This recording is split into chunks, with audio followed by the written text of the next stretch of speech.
So what I would like to do to start the show off, because we shooting a documentary tonight, you know what I'm saying? It's actually not us shooting it, but documentary is being shot on Ottobar. I don't know if they still here or not, but they were here. They were getting our warm-ups. They were very excited about tonight. So please don't embarrass me by spattering out and sitting down, and like, this is not the club or lounge. This is Ottobar, a live music venue. I need all the people to the front. Scoot up a little bit, please.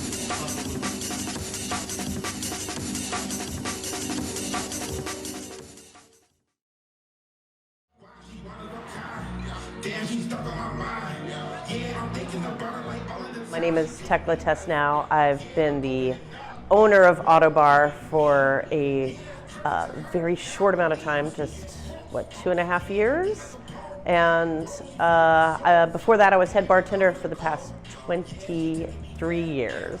So the Ottobar is different in a lot of ways. One, it is run like, it is a legitimate business, but it's run like a DIY space. The people that are involved in the, behind the scenes and in the front of the scenes work at the club are artists and musicians. So, whether it's a graphic designer or a guitar player, that's all of us. We paint, we write music, we sing, it really is an art space for artists. For me, I always hope that the artists really had a good time being up close and like getting to see your audience and having that intimate experience, that kinetic experience with a smaller group of people. That's got to be really invigorating.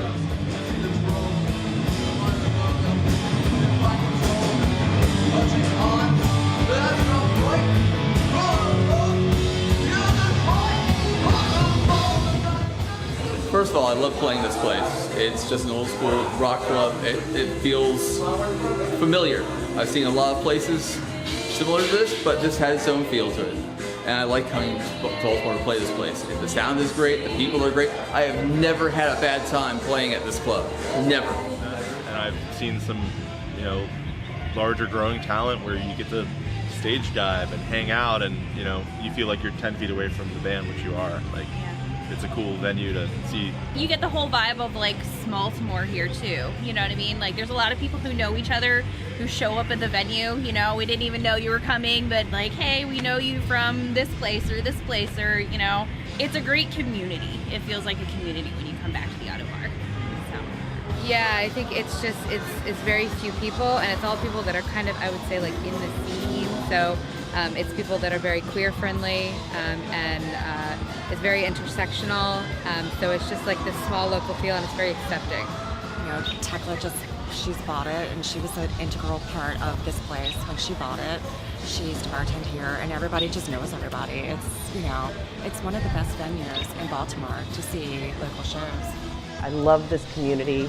Being an artist and living in Baltimore and working in Baltimore, I've funneled 20-odd years of art and fun and quirky, weird stuff into this place. I absolutely love my job. My family's here, and then Ottobar is just a little teeny scotch under that. It really is my second family. If I didn't love it, I wouldn't have done it. I wouldn't have bought the place. I wouldn't have been here for 25 years. I love every single iota of what I do. And if I didn't love it, I'd leave it. So, and I'm not leaving.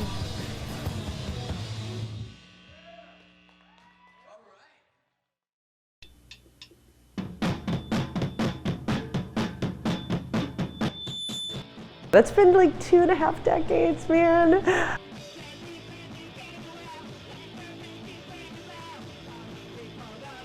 A group of friends opened up this crazy little DIY spot. We didn't know what the fuck we were doing. We just started doing stuff and putting on shows and weird showcases drunk talk shows, and then bringing in acts like Today is the Day before they hit big, right?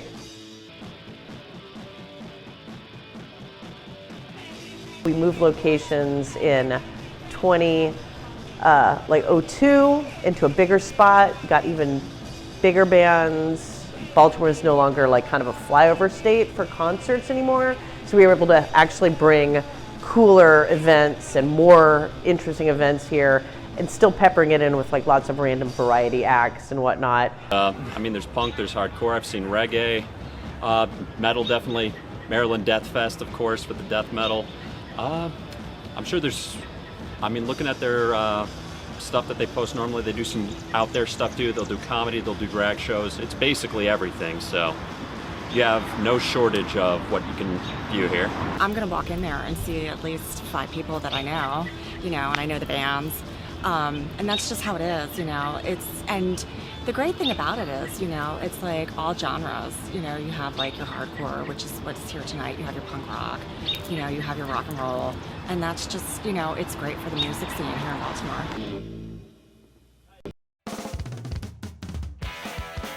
Back several years ago when the old owners wanted to, they were tired, they've been running it for like 20 years. So, they wanted to change of pace. It's a lot of work running a venue. There's a lot of moving pieces every single day. And I remember specifically being here while some of the potential buyers were touring the location.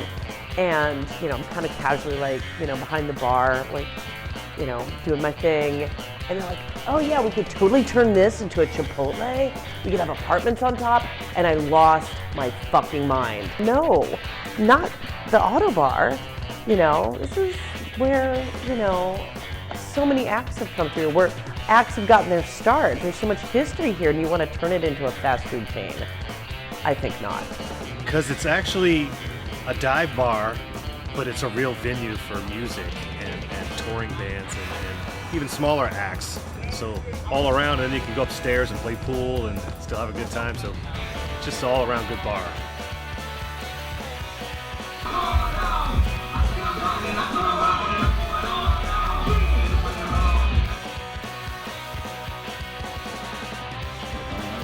It's definitely a landmark when it comes to Baltimore, and this is probably better footage anyways, but come out and see these spots before they're gone, because there's a history here that's been going on for a long time.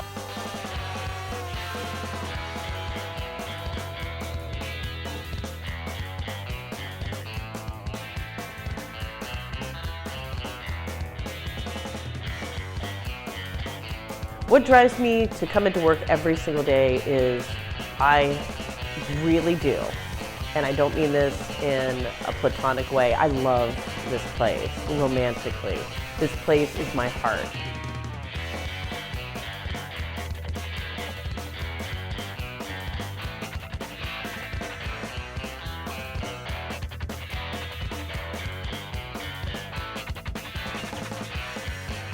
I called in all the favors, family, friends, strangers, and was able to figure out how to purchase it.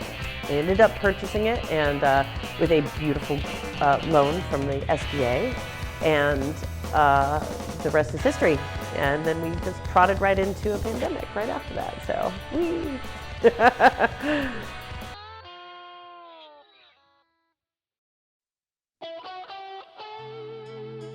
The pandemic sucked. Let's not candy coat it. It sucked for everybody.